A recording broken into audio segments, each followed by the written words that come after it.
sister, sit and store what I'm about to preach on. Damn, sister, close the door.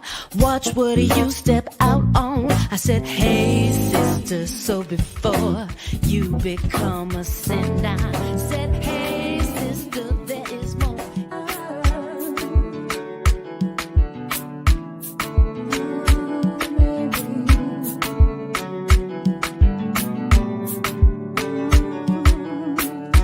There's our story, baby. Yes, our story, baby. There's our story, baby. Yes, that's our story, baby.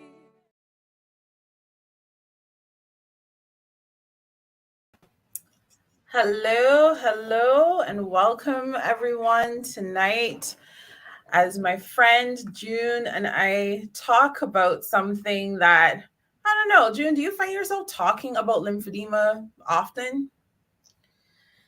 No, I find myself talking about my cancer journey more than the lymphedema. Yeah. Yeah. So you know what? Let's start there because that's where everybody starts. Yeah. So tell us a bit about your cancer journey. Well, my cancer journey started in 2012, where I actually found the lump myself when I was having a shower. And that was the worst moment of my life, not knowing what it was and just trying to reconcile with the fact that there's a lump. And usually when you find a lump, you don't think what you think is the unimaginable. Right. And so I went to my doctor, had mammograms, etc., ultrasound, was confirmed that it was cancer. I went through the chemotherapy treatment, and I had to stop chemotherapy because my body just was not reacting well to the chemotherapy. I took a break from that and I had my surgery. I had a mastectomy. And then after the mastectomy, I went back and I did radiation. And for me, when I look back at it, it wasn't an extremely long process and journey that I went through. But going through that journey, it felt like an eternity. And in 2013, March of 2013, I was declared cancer-free. As a matter of fact, this coming March will be 10 years for me. So, that's one of the best things. I'm so looking forward to that date that I feel like if I could do cartwheels upon cartwheels upon cartwheels. I don't know if I'm going to be able to contain my excitement, but it's something that I'm really looking forward to. Yeah. So, yeah. So how about you? How many more sleeps, mommy? Like can't wait. I know, I'm ticking it off in the calendar. And the thing with me is if you look at every calendar that I've had since 2013, every month I had ticked off whether it was 7 months, 7 years, 3 months, 7 years, 4 months. And then the next year would be 8 months, 8 years, 4 months. And now it's coming to the point where after 10 years, I'm just going to be due 11 years, in 12 years, 13 years, because I intend on going up to at least 50 years. Yes. That's my intention. What God has planned for me, I don't know, but that's my intention. Yes. So, yeah. Oh man, yes. No, I love that. And I learned that from you because I was telling you, I don't even remember most of the time, like, my cancer date when it comes. I was diagnosed at the age of 30 in 2018. And I also found the lump myself. Mm-hmm. And I noticed it for some time, but I didn't run to the doctor. But that feeling you get when your milk is coming down? Yeah. Yeah. That was the As sensation. a mom, yes. Yeah, right. As a mom, like, sometimes you hear a baby cry. It may not even be your baby, but you get this sensation. It triggers. Yeah, exactly. And so I had that, but my daughter was 4 and not nursing. Mm-hmm. So I thought something isn't right here. I should get this checked out. And I did. It took a very long time. And this is something I want people to hear because all of my tests came back clean, Oh. right? My mammogram was clean. The pectin levels were normal. All sorts of different tests they had done. The ultrasound also showed fibrosis, but didn't show a tumor. Mm-hmm. But in the lymph nodes, there was something, they couldn't even define it from the ultrasound. They said there's something there that they would like to have checked out. And the first surgeon I went to, he said, look, I can't feel anything under there. Honestly, sometimes, the external radiologists, they don't want to get sued. So Yes. they'll send you to the hospital just to make sure there's nothing. But he said, you know what? I don't think there's anything there. And if he had finished that sentence, I might not be here talking to you today, Mm-hmm. Mm-hmm. But then he said, you know what? Let me get my radiologist to take a look at it and see what my radiologist says. If he says there's something to look for, we will look for it. You're right. Once his radiologist told him there was something there, this man was like a dog with a bone. He would not let go until we found it. And so CAT scan, MRI, multiple biopsies later, then they were able to give and confirm a diagnosis of breast cancer. And then it wasn't even one tumor. It was 3 tumors and 2 fragments and lymph nodes involved. And none of that was detectable by the screening that was available. Sneaky. Yep. Sneaky. Yeah. You see, for me, when I felt the lump, it was a Sunday night. And I remember going to work on the Monday morning to call my doctor. And usually I call my doctor to make an appointment. They'll tell me, oh, she has an appointment in like 2 weeks. When I called that morning, they said, we just had a cancellation. Can you make it at 12 o'clock today? And I went in. She did her, did her test. Yeah. And within the next week, I was at the hospital having my mammogram. And it didn't take very long for them to diagnose the fact that, yes, come in, we're going to do the biopsy. It was confirmed that it was cancer. The thing that my oncologist said to me was, when you felt it, I'm surprised that you allowed it to get that size and not realize that you had it. And it was my negligence because I was not doing my monthly breast check. For some reason, I had stopped. And that's a mistake that I made. Or it's a learning opportunity for everyone who's listening. Absolutely. Always do your monthly breast examination. I stopped it, and they were surprised that it had gotten to the point where you could literally just put your hand and you could feel this thing on there. So at the time when I was diagnosed with stage 3 triple negative breast cancer. And I was shocked. They were shocked. Because had I been doing due diligence, I would have been able to catch it while it was still very small. Yeah. First of the month, ladies. Yeah. Right. Touch your tatas. And yes, I know. Yeah. And remember, it's also like your upper chest and under your arms. Armpits. Right? Yeah. Thyroids, everything. You check everywhere. Yes, absolutely. Yeah. And it really comes down to getting familiar with our bodies, not allowing, external stigma to make us feel strange about being familiar with our bodies and what the changes are. It's all a part of self-love, right? And taking care of ourselves. Self-love doesn't always have to be going to a spa and having a bubble bath. It could just be taking a moment to appreciate our bodies and to check in and make sure, are the girls good, right? And you know what the thing is? It doesn't have to be, I preface this by saying it doesn't have to be sexual that a husband check their wife's breast. Right. Because it may take that extra hand, the feel, because as Black women, we are predisposed to having lumpy breasts. So, you might be able to tell when something's different. He might be able to tell when something's different. So if you can't check it, let your partner check it. True. And that's my word for the night. Yes. Husband, check your wife's breast. I think there are a lot of husbands out there who are like, yes, I'll sign up for that. Yeah. So, I mean, it's it's it's just something that now that I've been through it, it's something that I preach. Yes, You absolutely. know, if Absolutely. I don't do, I mean, uh, what ended up for me was I ended up having uh, another mastectomy. So I had double mastectomy. There was another lump, which they said was benign, but I did not feel happy with that decision. And I thought I never want to go through what I went through before. So I decided that's it. I'm going to have a double mastectomy and I will just deal with what comes after that. So, Mhm. Yeah, absolutely. Now yeah. let's talk about the sum of what comes after that. Yes. At what Lymphedema. point, yeah, at what point did you learn about this word, that this word even existed, that this was even a thing?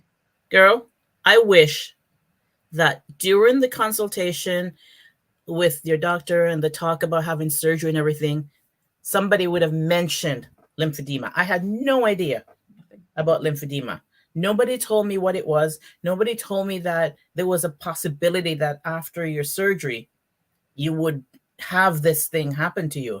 So I had no idea about lymphedema until I realized I had lymphedema. Right.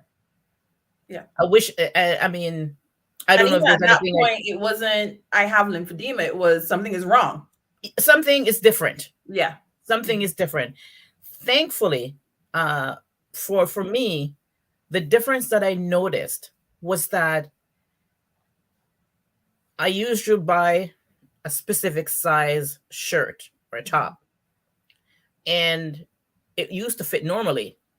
But then after the surgery, after the healing and everything, I realized that that shirt was not fitting properly on one arm.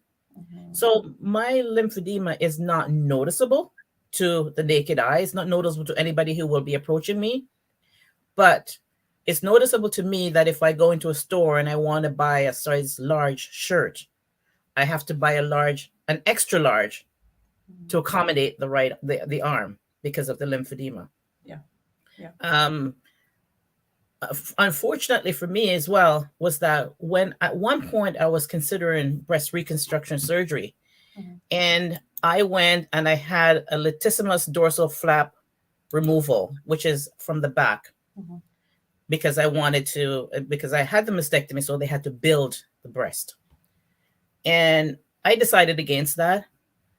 And during that time, I realized that I now had lymphedema on my shoulder towards my back.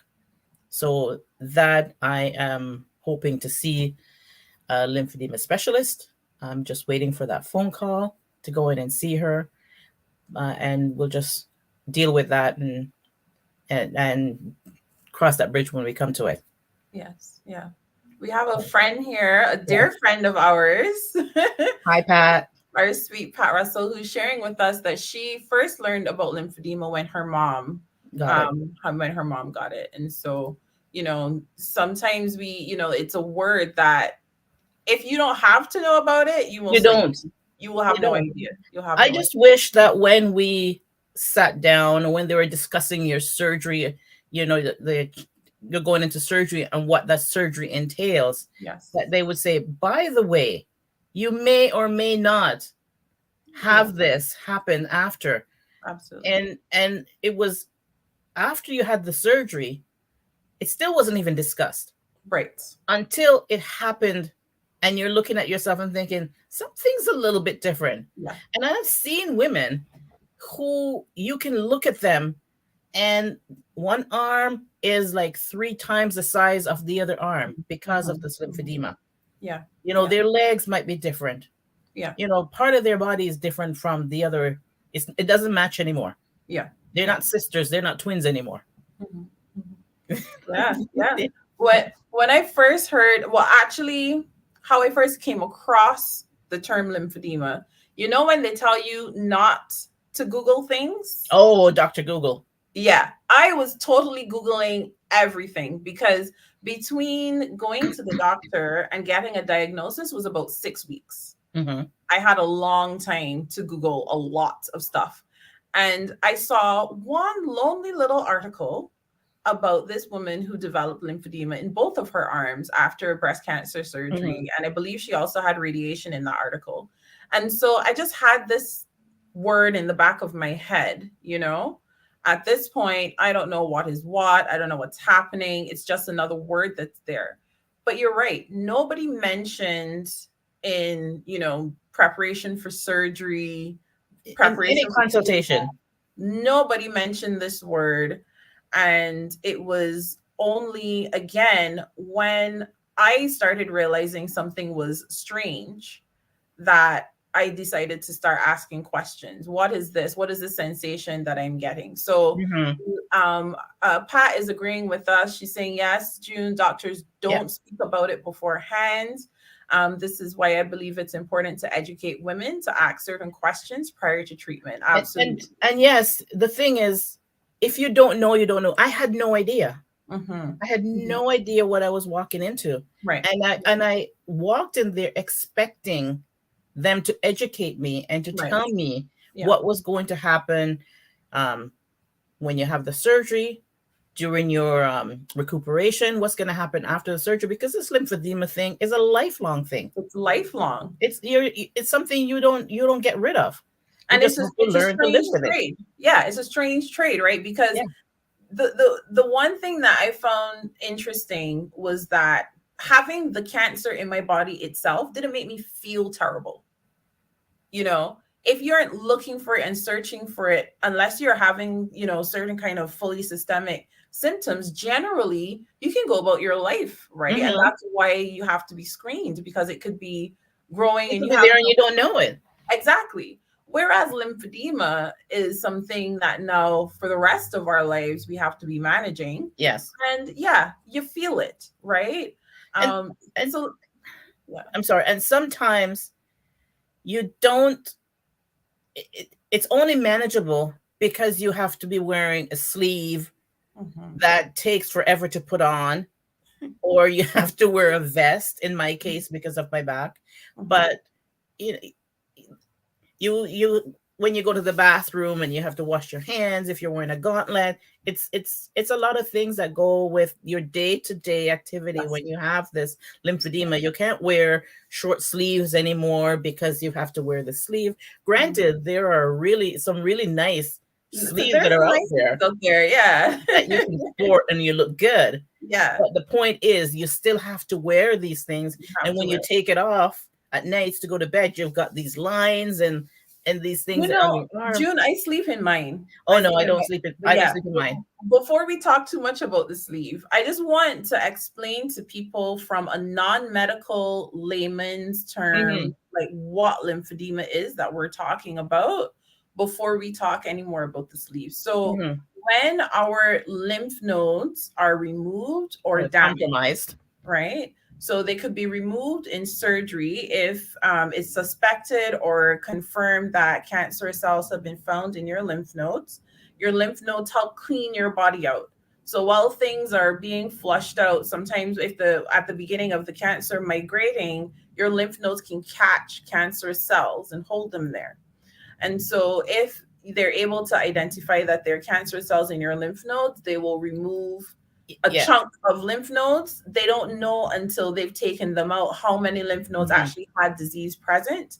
There are new options. Please, when you are having the conversation about removing your lymph nodes, ask your doctors about all of the options to spare as many of your lymph nodes as possible. Ask them about lymphedema if you are having this conversation with your doctors and your surgical oncologist at this point. So when the fluid doesn't know where to go because the lymph nodes aren't there to catch it, It backs it's up. just going to keep running through your It body, backs up. and then it starts to pool in different areas of your body, and sometimes it gets into the muscle, which is a lot more problematic as Hmm. well. And so you would see people, you may actually see the swelling where one limb is definitely noticeably larger than the other, or if they have lymph nodes on both sides. Now remember, we have lymph nodes all over the place, all of Yes. our bodies, right? And so any set of lymph nodes can become impaired even without a breast cancer conversation. Right. If you have a severe infection, If Any you kind have of an surgery. accident, yes, any kind of surgery that impacts your body's ability to flush fluid through your body. And so when we as women who've experienced breast cancer are talking about lymphedema, it's generally in our arms, our upper torso, right? Mhm. So waistline upwards. And so that's what we're talking about here tonight. So did you have radiation, June? I did, but before I go to the radiation, Mhm. just when I was having my surgery, it was after I had my surgery that I Mhm. was told that they had removed 11 of my lymph nodes. And how many of them do you remember had disease? None of them had any disease. Mhm. None of them had it, but they told me they removed a total of 11 to have Mhm. them checked, and none of them came back with a disease. So, Mhm. and yes, I did have radiation, and radiation is a Words we can't say. word you can't say. But the thing is, you go where and you sit and you have your radiation. You think, hey, I'm good. I can do this. I can do this. And you don't feel the effect of that radiation. And you go again the next day, and it's like piece of cake. You come back and you feel like you're Hercules or something. And then gradually, it's like, whoa, wait a minute. What is happening? Why am I so tired? Why am I so lethargic? Why can't I go up and down the stairs? Why can't I do this? Because it happens over time. Yeah. And I remember my radiologist said to me, you may not feel the effect of radiation right at the start, but it can affect you, a month, a year, 10 years down the line. Your body will just say, listen, I'm tired. So you have to give your body that grace and understand that you're not lazy. This is not normal. You have to know your body and realize that, yes, you had something done. And this is why your body is catching up to you. It's catching up to you now. Yeah. Yeah. Pat has a question for Yes. you. If do you now know why they I removed 11 and why they didn't just take like two or three? I don't know, Pat, why they decided to remove 11. Like I said, they didn't even discuss that with me. And all I knew was I was going into surgery. I was going to have a mastectomy. It was when I got out of surgery that they told me, yes, we did remove your breast, and we removed 11 of your lymph node to just to check them all. I don't know why that number. I know I've met other women who've had more lymph node removed, other women who've had less lymph node removed. I know women who've had lymph node removed and they do not have lymphedema. Yes. Yes. Yeah. So, And again, just understanding the different mix of all the things that could affect you, right? yes. Because I didn't have radiation. I had 14 lymph nodes removed. One of them had disease present. And from what I understand, to Pat's question, I'm not a doctor. This is not medical advice. This is me asking a million questions and sharing some of what I understand. From Mhm. what I understand, they can't terribly like identify the lymph nodes like separately. They just kind of scoop, Just do you it, know. get an area and just pull some Yeah. out. Yeah. And then afterwards in pathology, they can actually determine, How many? what is what. Yeah. Yeah. See, Pat ready for Pat Yeah. ready to Pat say, yeah, it is a problem, right? It, But it is a problem. And, yeah, and the thing is, if you don't, that's the whole point. That's the whole thing. If you don't know, you don't know. If you don't don't know the know. questions that you need Can't to ask. ask, Yeah. how are you going to ask them? Yeah. We need to, and the things that they say, stay away from Dr. Google. But you have to take Dr. Google with a grain of salt. Grain of salt. Yeah. You Yeah. have to, and then there are some good questions that you can write that can talk to your oncologist. Mhm. And if you're an oncologist, I had an oncologist that was, I just love this man. And he pushed, and he was advocating for me rather than me having to advocate for myself, because really I had no idea what I was supposed to be asking, what I was supposed to be doing, how, when, where, why. So if you don't know, and it's a double-edged sword. You wanna do your research on the internet, but you have to be cautious about the information that you're getting and how you're taking that information in, because not everything out there relates to you. You might see something and say, oh yeah, that's me. Oh yeah, that's me. Meanwhile, it's not.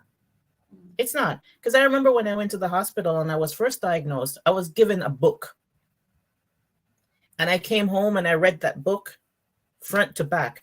And every page was a highlight, because every page, something on that page was me. Something on that page was me. And when I had my first meeting with my oncologist and I brought the book in, and he looked at me and he looked at the book and he says, give me that book. And he took that book and he threw it in the garbage. And I was shocked. I went, why are you throwing my book? And he said, here's another book.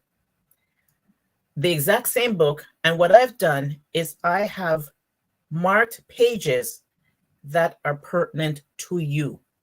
Not every page in this book is about you. Here are, 10 pages that directly affects you. You can go home and reread these pages, but the others, they're not you. So he took the time, and I really appreciated that. And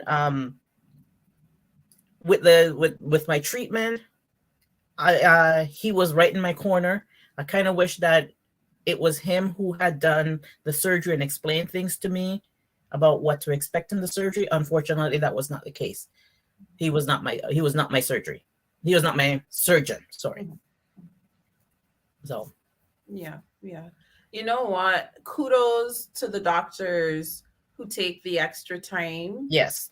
To, go that extra mile and give us that sense of security, and, that we're being heard and that somebody cares about us and what we're going through. Kudos to every medical professional, nurse, porter, volunteer in the hospital, who's going that extra mile and, yes. and really helping us out.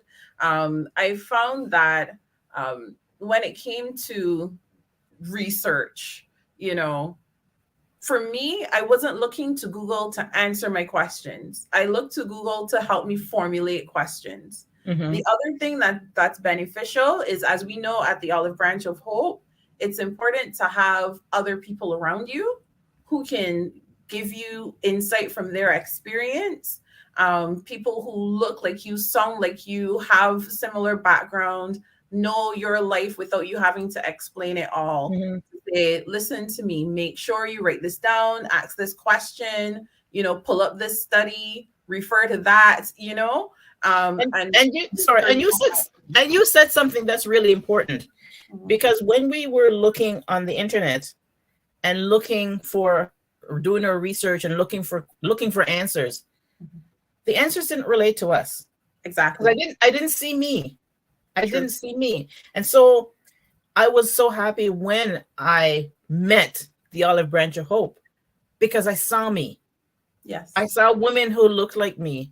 I saw women who felt like I did, who could relate with what I'm doing, who could relate with my scars, who could relate with what, the angst that I'm going through. Whereas when you go on the internet and you're looking for a picture of, say, what am I going to look like after I have my surgery? What does my skin look like when I have lymphedema? I didn't see me. True. I didn't see me. Very true.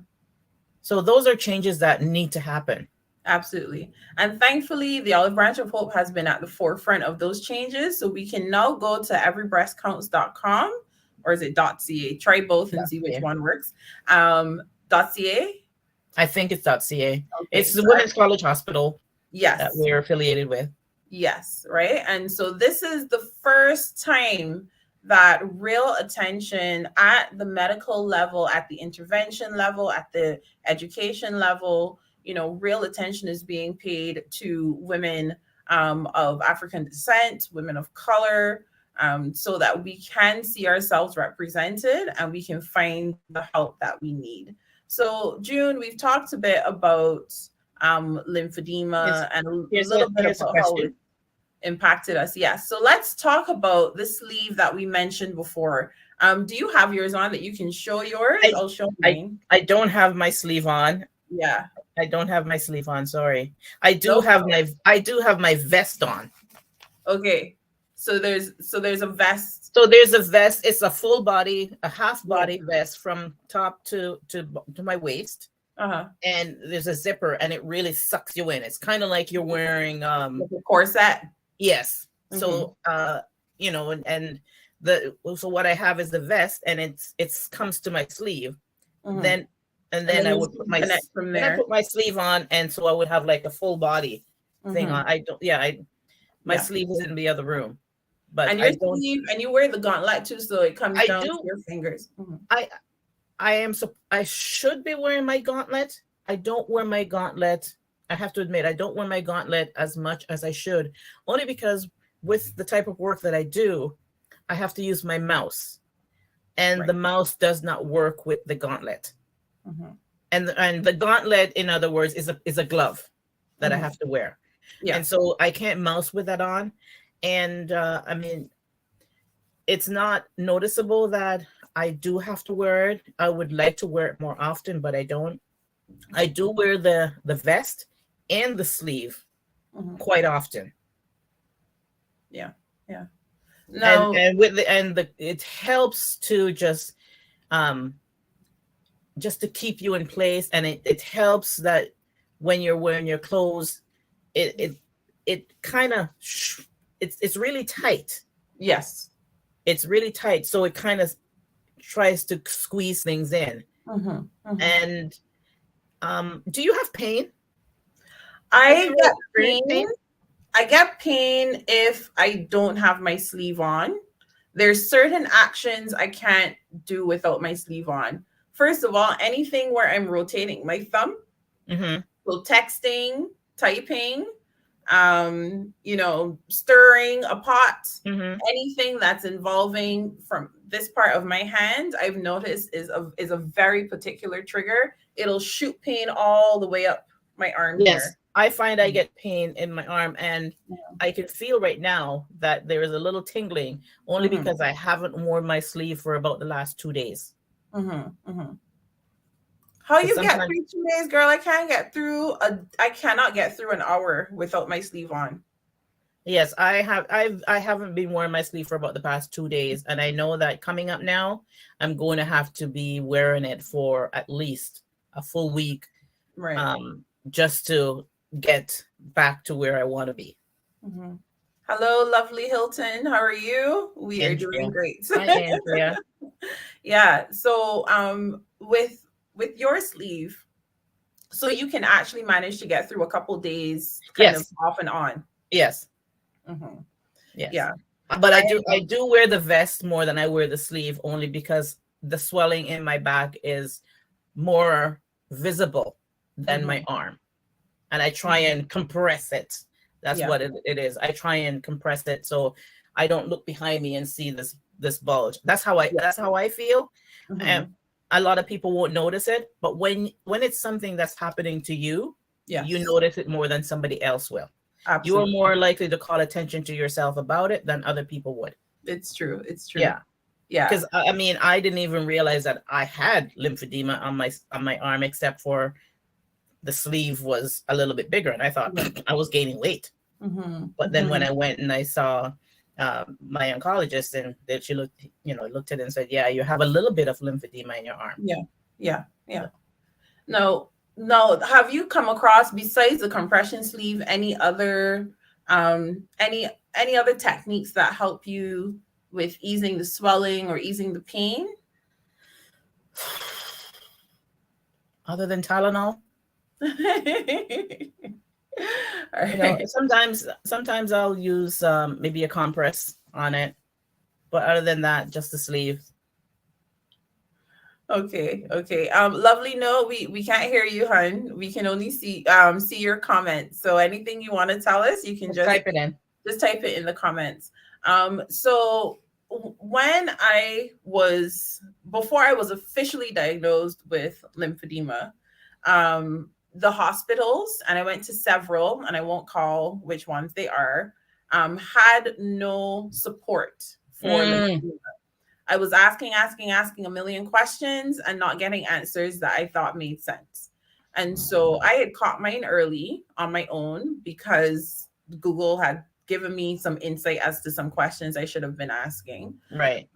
And so I knew to look for an exercise program because apparently jumping up and down, literally like on a treadmill, not that thing. What's the one you bounce up and down on now? The trampoline. Trampoline. Yes. Bouncing up and down helps the fluid to move through your body. You don't want extreme temperatures, but Yes. warm water will give you a chance to ease the muscle out a bit. Now, I did something apparently by mistake. I didn't know what I was doing. I don't advise you to do it on your own. Please see a specialist about it. But I experienced something called cording. Did you have cording, June? What is that?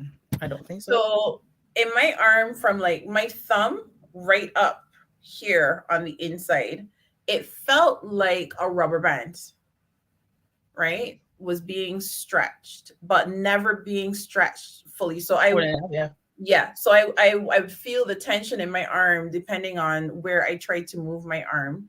And so I could feel this band in my arm. And I started pressing in on it and pressing in on it, and I felt it pop. Oh. And I thought, oh, what is that? So I kept pressing and I kept pressing and it kept popping and popping. And then I found out that apparently when you go to a specialist, that is one of the first things they'll do is break up the cording. Yeah. So again, I discovered that by mistake. I don't advise you to necessarily do it on your own, but please find a specialist if you're experiencing this thing called cording. And so that was the first thing. And I found an exercise program, thankfully. And the ladies there, they were the ones who told me where to go to get measured, right? Yes. So the measurement so that I can find out what type of compression I would need. I also had not a vest like yours, but like a chest garment. Okay. As well, because I initially also had pooling in my torso. And so our friend here, Lovely, is saying that she has severe lymphedema. She's also saying it can be very heavy and painful without the sleeve. Absolutely. And it really presents some challenges, to what you can do. And it presents challenges, not just with your clothes, but with your lifestyle. Yeah. Yeah. With, you want to go and it's painful when you can't lift anything. You can't lift, your child, right? If that's what you want. You can't do your laundry. You can't lift anything because your arm is painful. Yeah. Yeah. And if it's the arm that you predominantly use, then are you right-handed? If you're right-handed and you have lymphedema in your right arm. Yeah. Yeah. Are you right-handed? I am right-handed. So am I. So we deal with that every day, right? Yeah. And I mean, sometimes, yes, there is a little bit of pain that goes through it. I try my best just to ignore it. Sometimes it's hard. Have you ever heard, June, of dry brushing? I have heard a bit about it. And I'll tell you, I used to go to see a therapist once a week, and she would always help me with the massage, the lymphatic massages. And but those are very expensive. They are. If you don't have insurance, it's very costly. Yes. Yeah. So I used to get that done. And there are YouTube videos that you can watch and do your own lymphatic massage. It's not as effective, but anything is better than nothing. Yeah, it gives a little bit of relief. I find, to just have so Lovely here is saying that it helps with the drainage. Yes. It gives you just a bit of relief. So I learned about the dry brushing where you start from your tips and you come up just like this in little small brushes. And then also percussion, lightly tapping all the way up to help the fluid to move through. But those things, again, they're really just small little bits of relief that we can create for ourselves. But without the sleeve, even that it's not enough. No. Without the sleeve. Yeah. And even with the sleeves, it's best to get yourself measured for the Yes. right sleeve Yes. rather than just ordering a sleeve off of Amazon or going into Absolutely. a pharmacy and picking up a sleeve, because you could be picking up the wrong sleeve that is Yeah. more doing you more harm No than good. harm. So Yes. Yes.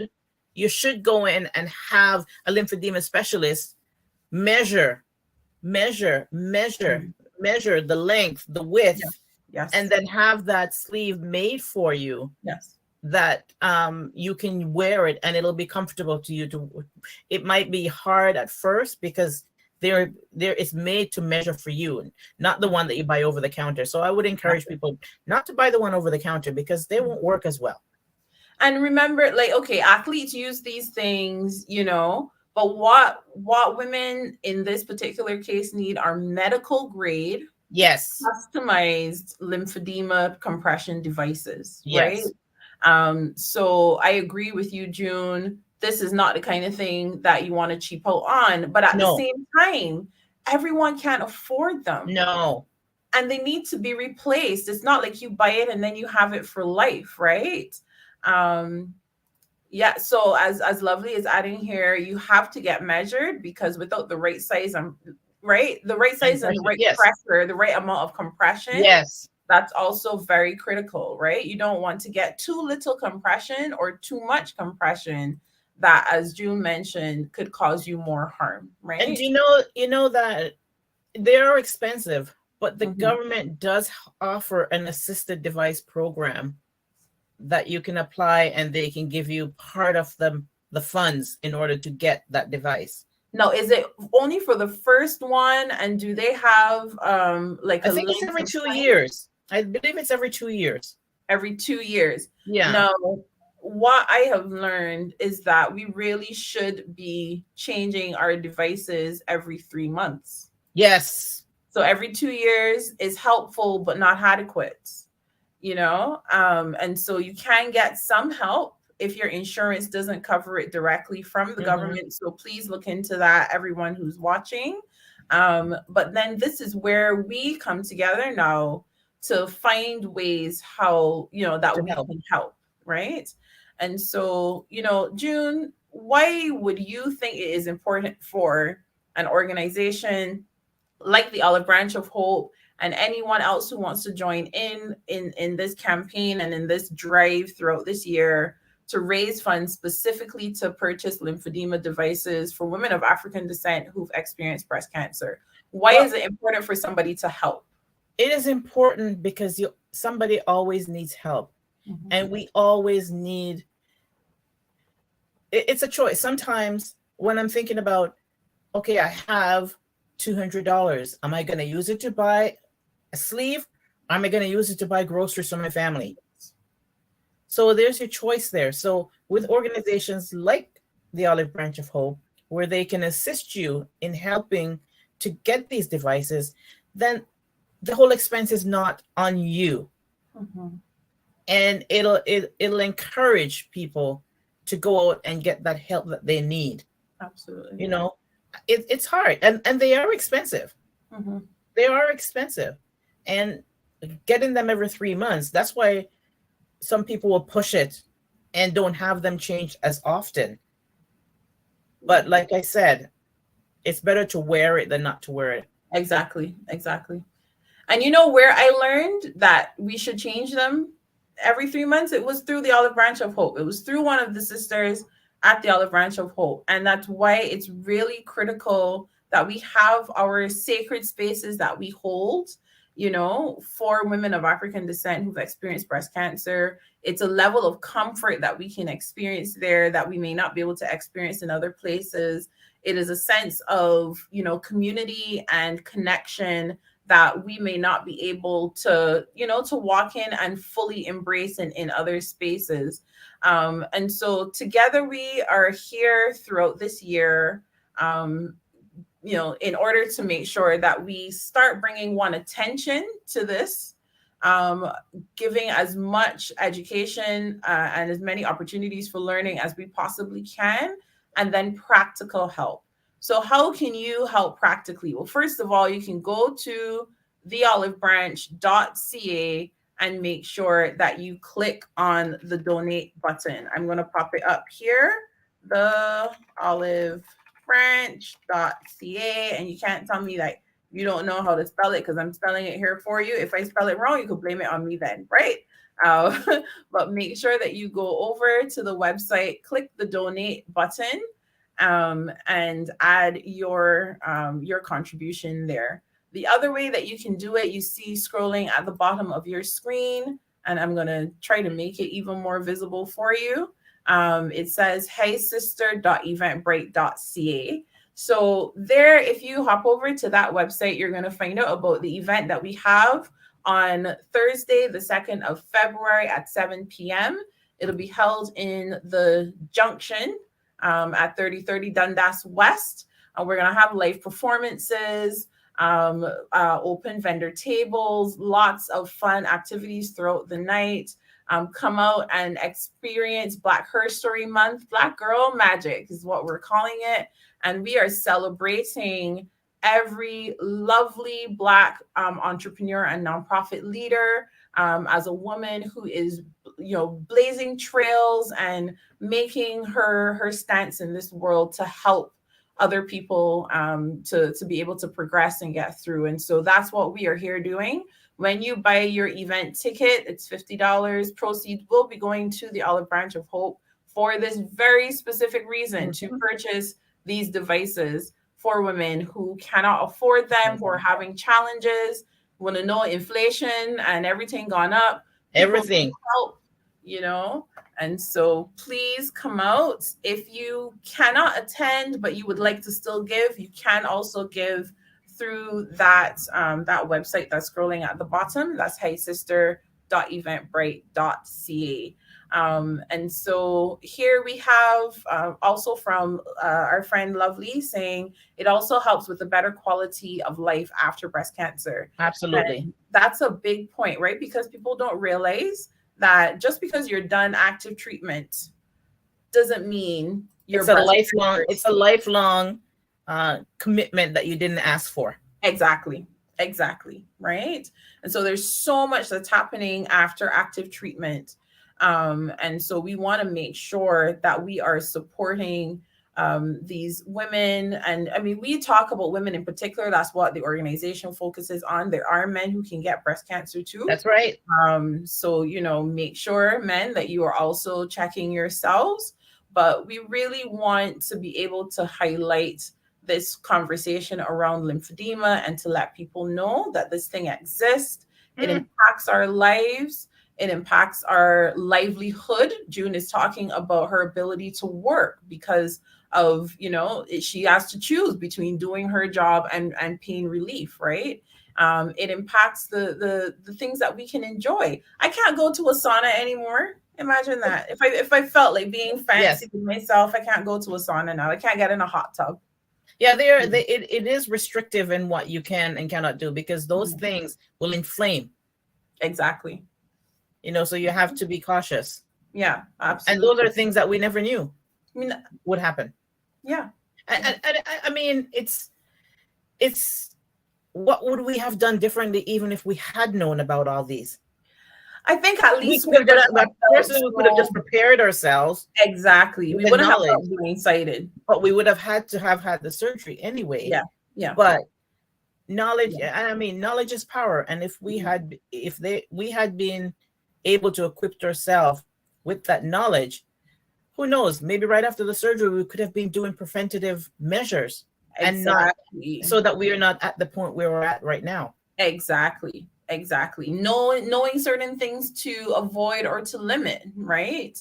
Would have been helpful for sure. And to our medical community, we understand that there's a practice where you don't want to overburden people with too much knowledge, and you don't want to worry people with things, but then at the same time, at the end of it, when we aren't prepared, we feel like, but I've been talking to you every week for the last 3 to 6 months, But I also have to say that to the oncologist, a lot of times there are patients who don't want to know anything.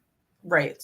They don't want to, and I remember my oncologist saying to me, how much do you want to know? Mm-hmm. He had asked me that, how much do you want to know? And I said to him, I do not want you to hide anything from me.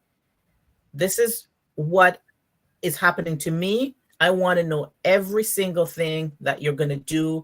I want to know everything that is going to happen, except for the lymphedema part where he wasn't the one that did the surgery. So I'm not going to hold him accountable for that. But knowledge for me is power, and I wanted to know. And I appreciate the fact that he asked me, how much do I want to know? He says, because there are women who they don't want to know anything. Mm-hmm. They just want to come in, have their chemotherapy, have their radiation, and they don't want to know the details. Yeah. There are some women who you can't give them enough information. Mm-hmm. So which one are you? So yeah. You know, it's your body. As Lovely here is adding, you know, things do happen very quickly. Yes. You know, things change very Your quickly. body changes. Yeah. You know, and so I like that though, June, for our lovely medical professionals. You know, ask, how much do you want to know? Because I'm like you. I went in with all the papers in the binder and all the questions and all the highlights and whatnot. You know, so some of us, we want to know. In fact, it's like I'm having the conversation about cancer with your children. If you don't tell them, they're going to fill in the gaps with misinformation. So it's better for people who are seeking knowledge to make sure that they're guided, you know, in their search for truthful information that they can actually make decisions based on, because that's something that's really important. And we want a sense of autonomy and a sense of contribution to our own healing and to our own care. And so, you know, for those of us who are hungry for information, we are here sharing it with you. And you know what? I hope you never have to really deal with this word lymphedema. I wouldn't wish it on the most evil person in the world. No. Yeah. Well, June, it's not nice. Absolutely. It's not nice. Absolutely. Well, June, I want to thank you for coming on and talking to me tonight. I'm gonna put back up this website here for everyone to see. You know, June has been doing some amazing work through the Olive Branch of Hope over in Peel region. June, do you have anything coming up that you'd like to talk about? I do have something coming up. Due to the pandemic, we had not been able to get together in person to have our support meetings. And we will be having our support meeting on January 21st. And it's the Saturday, January 21st at 10 o'clock. And we're going to be having that at North Park Worship Center, which is 395 North Park Drive in Brampton. It's only for 2 hours. And I'm encouraging everybody to come out, people who have had personal experience with breast cancer, their supporters, men, whoever you are, just come out to get the information about what and who the Olive Branch is about, who we're supporting, and all the other upcoming events that are going to be happening with the Olive Branch of Hope. So that is the one thing that is coming up for me. And it is a monthly meeting that's going to happen. Same location? I'm sorry? Same location every month? Same location every month. It's my church has been very active in the past with the Olive Branch of Hope. And like I said, due to the pandemic, it wasn't happening anymore. So now we're getting back in gear, and my church is fully behind what is happening with the Olive Branch and the church congregation and everybody else who may be affected in some way, shape, or form with breast cancer. So yes, come on out Saturday the 21st at 10 a.m. and I'd love to see you all there. Yes. And we're gonna have light refreshments, so come out and have some food.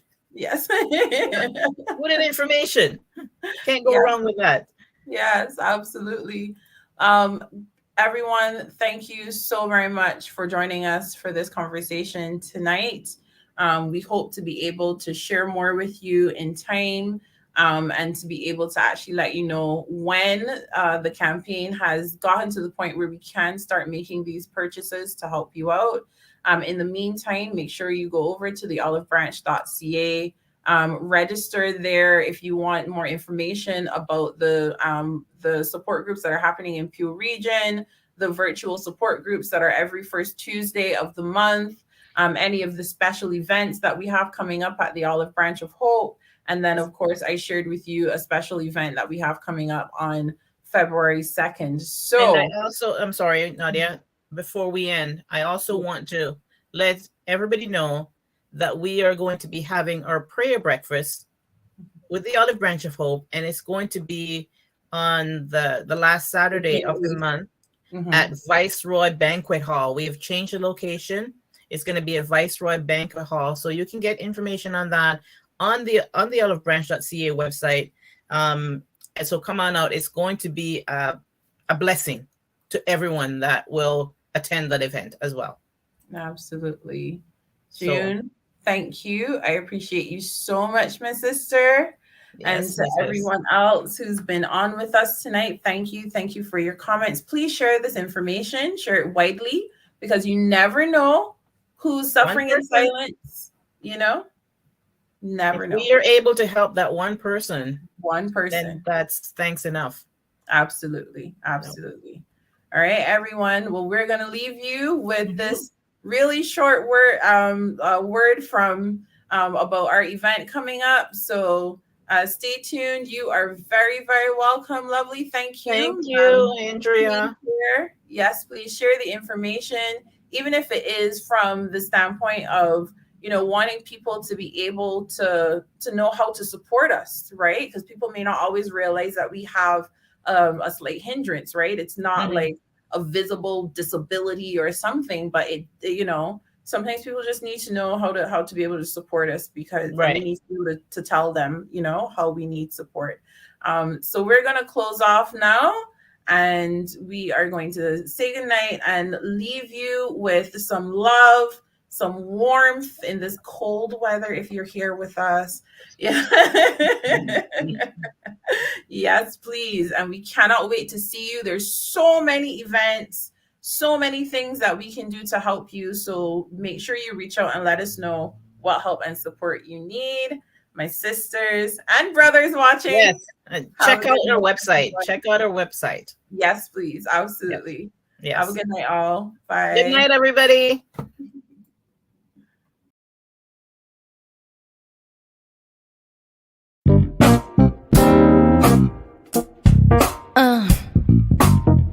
Yeah.